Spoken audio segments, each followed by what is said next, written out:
पश्चिम उत्तर प्रदेश में आदमखोर जानवरों का आतंक लगातार बढ़ रहा है। खासकर मुरादाबाद और बिजनौर में तेंदुए और गुलदार जैसे खूंखार जानवरों के हमलों से लोगों में भारी दहशत है। ऐसे में वन विभाग की टीम सेंसर और सायरन वाली खास तकनीक का इस्तेमाल कर रही है, जो जंगली जानवरों के मूवमेंट को ट्रैक करेगी और मूवमेंट होते ही सायरन के जरिए लोगों को अलर्ट करेगी।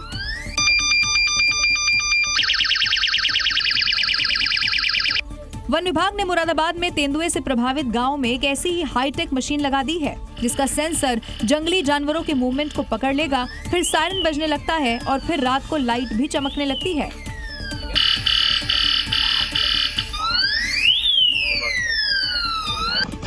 वन विभाग के इन कवायदों का असर भी अब देखने को मिल रहा है। मुरादाबाद के सलेमपुर गांव में एक खूंखार तेंदुआ पिंजरे में कैद हो गया।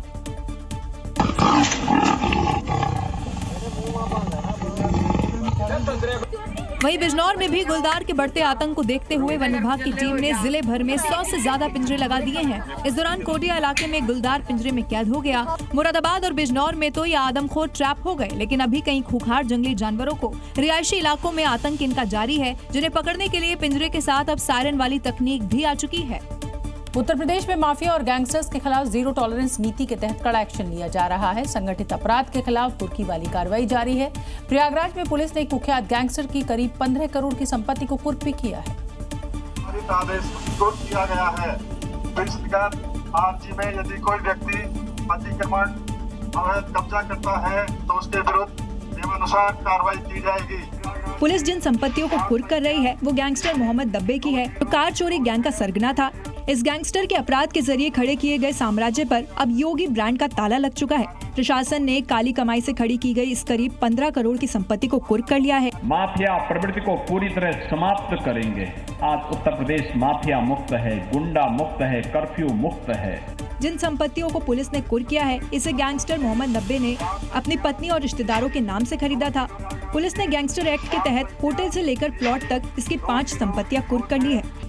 और अब आपको ऐसी खबर बताएंगे जो आपके भी होश उड़ा देगी और सोचने पर मजबूर कर देगी, क्योंकि कर्नाटक के मांड्या में एक महिला भिखारी उम्र भर भीख मांगकर पैसे इकट्ठा करती रही और इसी के जरिए वो अपना पालन पोषण भी करती थी। लेकिन बीमारी से मौत के बाद उसके घर में लाखों का खजाना मिला, जिसे देखकर लोग हैरान रह गए।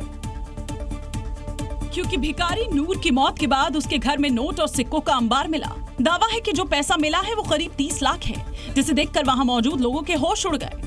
नोटों की गड्डियां और सिक्कों को भरने के लिए 1-2 नहीं बल्कि कई बोरियों का इस्तेमाल करना पड़ा। देखिए कैसे सिक्कों और नोटों को बोरियों में भरा जा रहा है और कमरे में हर तरफ पैसे से भरी बोरियां दिख रही हैं। दरअसल नूर नाम की महिला एक मस्जिद के सामने पैसे मांगती थी। मस्जिद के बाहर लोगों के दिए गए पैसों से वो गुजारा करती थी, क्योंकि दावा है कि उसके परिजन उसका ख्याल नहीं रखते थे, लेकिन बीमारी के कारण उसकी मौत हो गई। और जब लोग उसके घर पहुंचे तो कैश लोग देखकर हैरान रह गए। उसके घर से मिली रकम को गिनने में काफी वक्त लगा। दावा है कि पैसे नूर के भाई को सौंप दिए गए, जो आर्थिक रूप से कमजोर है। लेकिन सोचिए, नूर अपने अच्छे जीवन के लिए पाई जोड़ती रही, लेकिन उसकी मेहनत की कमाई धरी की धरी रह गई। और ये उन लोगों को एक संदेश भी है जो जरूरत से ज्यादा पैसों के पीछे भागते हैं। जिस फर्स्ट एसी कोच में यात्री आराम और सुरक्षित सफर की उम्मीद करता है, वहीं अगर रात में चूहे बिस्तर तक पहुंच जाएं तो सवाल उठना लाजमी है। चंडीगढ़ से इंदौर आ रही ऊना इंदौर एक्सप्रेस के फर्स्ट एसी कोच में कुछ ऐसा ही मामला सामने आया, जहां चूहों ने एक बुजुर्ग की नाक ही कुतर दी। जी हाँ, रात में इसी कोच में एक चूहा सीधे बुजुर्ग यात्री के बिस्तर तक पहुंच गया और उनकी नाक कुतर दी। दर्द से चिल्लाकर बुजुर्ग उठे तो अचानक हुए हमले से बुजुर्ग और परिवार के लोग घबरा गए। आगरा पहुंचने पर डॉक्टर ने बुजुर्ग का इलाज किया, लेकिन परिवार का आरोप है कि ट्रेन में बैठने के कुछ देर बाद ही कोच में चूहा घूमता दिखाई दिया। उन्होंने रेलवे स्टाफ से चूहा होने और गंदगी की शिकायत की। गंदगी तो साफ हो गई, लेकिन चूहा नहीं पकड़ा गया, जिसका नतीजा हुआ कि बुजुर्ग की नाक काट ली। लेकिन ये कोई पहला मामला नहीं है। इससे पहले भी इंदौर दिल्ली रेल में चूहों का आतंक दिखा था। अब देखना होगा कि रेलवे इस शिकायत पर क्या कार्रवाई करता है।